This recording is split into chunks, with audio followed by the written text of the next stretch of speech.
हमारे घर चलिए, हम आपको खाना खिलाएंगे। हाँ हाँ दादी अम्मा, हमारा घर पास में ही है, चलिए वहाँ चलिए, थोड़ा सा आराम कर लीजिए और थोड़ा सा खाना भी खा लीजिए। दोनों ने बूढ़ी औरत को अपनी छोटे से घर ले जाकर पानी पिलाया और खाना दिया। राधा ने तुरंत रोटी और सब्जी बनाई और बूढ़ी औरत बिना कुछ कहे खाने लगी।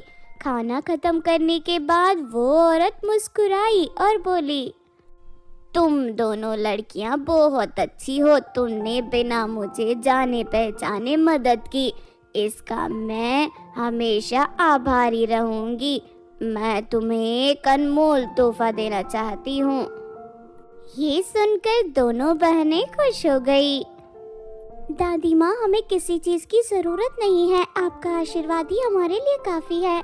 ये सिर्फ आशीर्वाद नहीं, ये तुम्हारी मेहनत और अच्छाई का फल है। ये कहकर उस बूढ़ी औरत ने अपनी जेब से एक छोटी सी थैली निकाली जिसमें 2 छोटी चाबियां थी।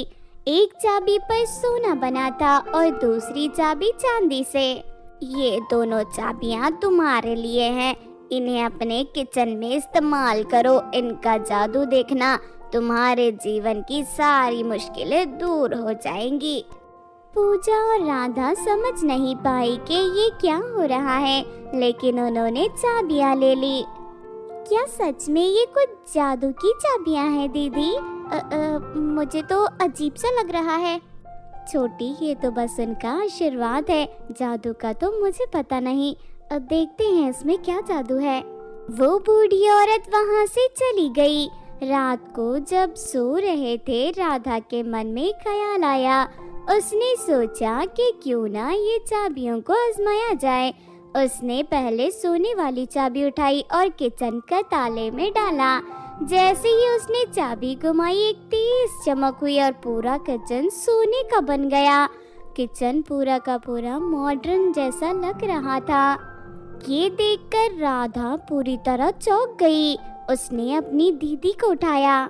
दीदी दीदी जल्दी उठो, दीदी देखो दीदी, ये क्या हो गया, उठो दीदी जल्दी उठो। पूजा ने नींद से उठकर देखा और उसके होश उड़ गए। किचन का हर एक कोना सोना बन चुका था, दीवारें, बर्तन, चूल्हा, सब कुछ। ये कैसे हो गया? ये तो सच में सोना है। वो चाबी दीदी, बूढ़ी औरत की चाबी ने हमारे किचन को सोने का बना दिया है। वो तो बिल्कुल सच कह रही थी। राधा, तुम सच में समझदार हो, मैं तो इस बात को मजाक समझ रही थी। फिर राधा ने चांदी की चाबी उठाई और अपने एक कमरे का ताला खोला। इस बार किचन सब कुछ चांदी का बन गया था। दोनों बहनें खुशी से झूम उठी। गांव के लोगों को ये बात जल्दी पता चल गई और सब लोग उनका किचन देखने आने लगे।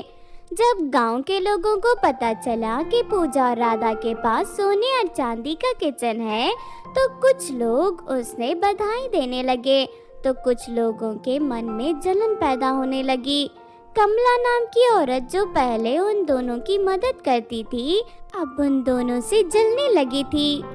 सोने और चांदी के किचन में जो भी खाना बनाते, वो सारा खाना सोने का बन जाता था, जिसे बेचकर दोनों बहनें बहुत ही ज्यादा अमीर हो गई। ये देखकर कमला के होश उड़ गए। तुम दोनों तो अब बड़े अमीर बन गए हो, सोने चांदी का किचन, तुम्हें अब तो कुछ काम करने की भी जरूरत नहीं होगी। नहीं कमला दीदी, हम अब भी वैसे ही हैं, ये तो बस एक तोहफा है, हम अपनी मेहनत करते रहेंगे। लेकिन कमला के मन में एक कीड़ा घुस गया था। उसने सोचा कि क्यों ना इस चाबी को चुरा लिया जाए। अगर मैं इनकी चाबियां चुरा लूं तो मैं अपना घर भी सोने और चांदी का बना लूंगी। कमला ने अपने मन में एक चाल चलनी शुरू की। एक रात जब सब लोग सो रहे थे, कमला चुपके से पूजा और राधा के घर गई। उसने सोचा कि दोनों बहनें सो रही होंगी और इसीलिए उनसे किचन में तलाशी लेनी शुरू की। कुछ देर बाद उसे वो चाबियां मिल गई। अब मैं अपना किचन भी सोने का बनाऊंगी, देखती हूँ कैसे मेरी तकदीर चमकती है।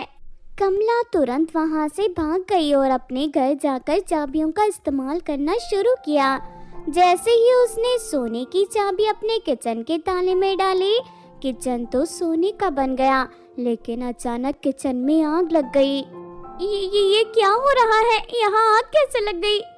रमेश, कमला का पति, भी घबरा गया। उसने जल्दी पानी डालने की कोशिश की, लेकिन आग बुझ नहीं रही थी। धीरे धीरे पूरा किचन जलकर राख हो गया। दोनों का घर भी जल गया। उन्हें कुछ समझ नहीं आया कि गलती कहाँ हो गई। जब कमला और रमेश अपने घर की आग बुझाने में लगे थे, तभी वही बूढ़ी औरत उनके पास आई। उसने उनकी हालत देखी और कहा, तुमने अपने लालच में आकर गलत काम किया। ये चाबियां सिर्फ उन लोगों के लिए थी जो अपनी दौलत का सही उपयोग करते हैं। तुमने इन्हें गलत तरीके से चुराया, इसीलिए ये तुम्हारे काम की नहीं। कमला और रमेश दोनों शर्मिंदा होकर माफी मांगने लगे। कमला ने रोते हुए कहा, दादी अम्मा, हमें माफ कर दीजिए, हमसे गलती हो गई। हम अपने लालच में आकर अंधे हो गए थे। लालच इंसान को बर्बाद कर देता है। तुमने इस दौलत का गलत इस्तेमाल किया, इसीलिए तुम्हें ये सजा मिली है। लेकिन अगर तुम अपनी गलती सुधार कर अपना जीवन विनम्रता से जीना सीखो तो तुम्हें फिर से सब कुछ मिल जाएगा। कमला ने अपनी गलती मान ली और बूढ़ी औरत से माफी मांगी। उसने वादा किया कि वो कभी फिर से लालच नहीं करेगी और दूसरों की मदद करने के लिए अपना जीवन जिएगी। पूजा और राधा अपनी जिंदगी में खुश थी। उन्होंने अपने नए किचन का घमंड नहीं किया, बल्कि अपनी दौलत का उपयोग गरीबों की मदद करने में किया। गांव के लोग उन्हें इज्जत देने लगे और उनकी अच्छाई की चर्चा दूर दूर तक फैल गई। कमला और रमेश ने अपनी गलती से सीख ली और अपनी पुरानी आदतों को छोड़ दिया। अब वो दूसरों की मदद करने लगे, गांव के लोगों के साथ प्यार और सम्मान से जीने लगे। धीरे धीरे उनका घर, उनकी दौलत सारी वापस आ गई।